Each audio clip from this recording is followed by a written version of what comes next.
Welcome back to Barley and Hops. I'm George.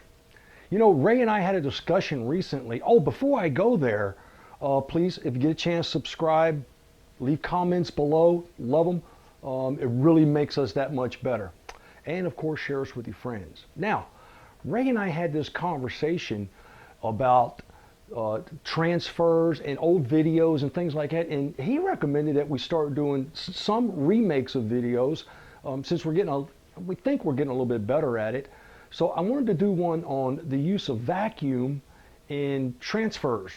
Now, this may be a strange phenomenon to some of you, and to others it may be something that's purely natural, and that's quite all right. But we always have that challenge, no matter whether we're making beer, whiskey, wine, anything that we're making, you know, after the fermentation process, you know, we have this term we call racking. And you know, racking is actually just transferring from one container to another in order to clarify, to allow stuff to settle so you can clear it out. And then also, like in particular in wine, we have degassing, so that you remove all the CO2. Removing all the CO2 out of the beer is also very, very helpful because it allows the clarification process to happen that much easier. And the same thing goes for mash. So in this particular case, if we can take advantage of a natural phenomenon that we can create to do this for us, why not? So I've got a couple of options, and I'm going to show you how this works. I'm going to do one. I'm going to transfer everything from this bottle into this bottle, and this is just water, but it doesn't matter what the liquid is, but I'm using this as a demonstration. Now, before we were always, you know, sometimes you're hampered with the auto siphon, you know, mine breaks. You got to get another one, you know, and that's not a pump. The auto siphon, you put it in, you should once, twice, and it should be running. But you've got to have one container higher than the other. And then sometimes that becomes difficult because the one that's full has got to be the highest. So what we can do is we can transfer this right here, and I'm going to show you this. It's a very simple process. What I'm going to do is I'm going to create a vacuum in this bottle, and I'm going to pull all of the water out of this bottle and drop it into this bottle, but I'm going to do it without moving the bottles. So what I've got is I've got that Stanley, you know, shop vac. This one is a 3 horsepower, but most of us have a shop vac hanging around, or if your wife can let you use the Dyson, that'll probably work too. But this will create enough vacuum in order to do that. And it doesn't matter what size the container is either.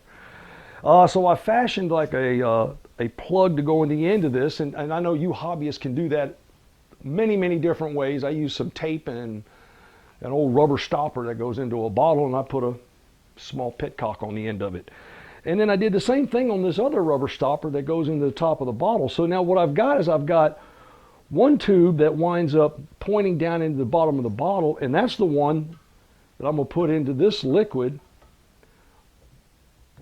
And then the vacuum hose I'm going to hook to here, and you're going to have to hold this until it creates a vacuum. See, so I can let this one go. So I'm going to hold this one upright and then turn on the vacuum. And voila, look at that. And you can see that filling.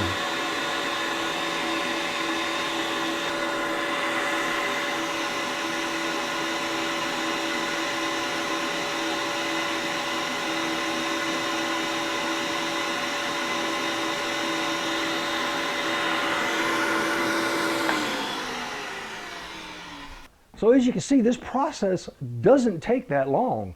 Now here's the added benefit.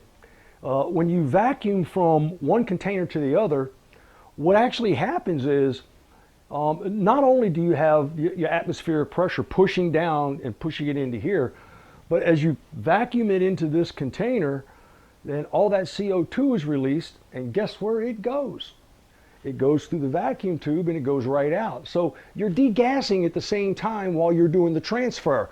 Now you may ask, well, what about all the sediment at the bottom? Well, if you know, none of these hoses go in straight. If you just take a pair of scissors and you clip that off so that you've got a sharp point here and it makes sort of like a U, and you place that in there, that normally will stick to the side of the bottle, and you can put it up or down wherever you want it. And then you can actually siphon using a vacuum to get it to the exact level that you want.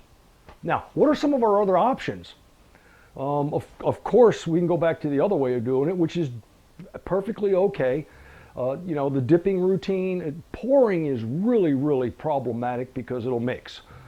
Now, some options for creating a vacuum, because everybody doesn't have a Stanley or any kind of a shop vac. Of course, you've got the Dyson. Any type of vacuum cleaner will normally do that.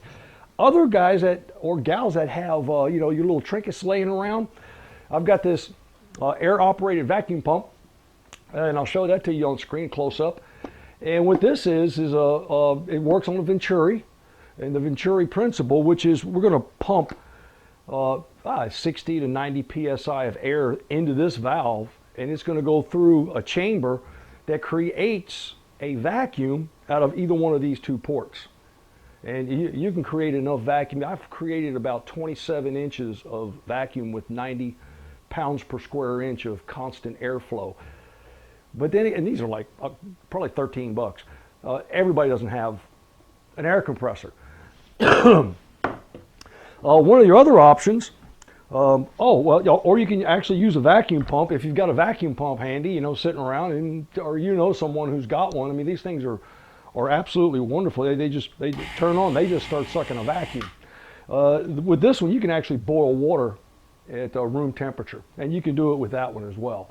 Now, there's another option for you as well, because there's so many. Using the same Venturi effect, we can use this water aspirator. And this water aspirator costs probably about, $5 to $8, maybe 10. You can make them on your own, because all they are is a simple device. It's a large hose that goes in, and there's a small nozzle on the end. You can see that what it does is it takes that water, the high pressure water, it's about 100 psi. It takes that high pressure water and it brings it down into a real small, fine stream. And when that stream runs through, this elbow is what it really is an elbow device. When it runs through that, what it does is it creates that Venturi effect in the very center. As the water's flowing out, it causes a vacuum here. And depending on the temperature of your water and the pounds per square inch, the PSI of the water, you can get down to about 17 or 18 inches of mercury. Don't worry about it. That's not that important, but you can do the same thing with one of these. This is an aspirator. So those are your options in actually transferring this. You can transfer it back and forth. Just have fun with it. The more you do it, the more you degas it. One time is good, twice is perfect. But it just makes transferring that much easier. Until next time, happy brewing, winemaking, distilling, or whatever it is your pleasure is.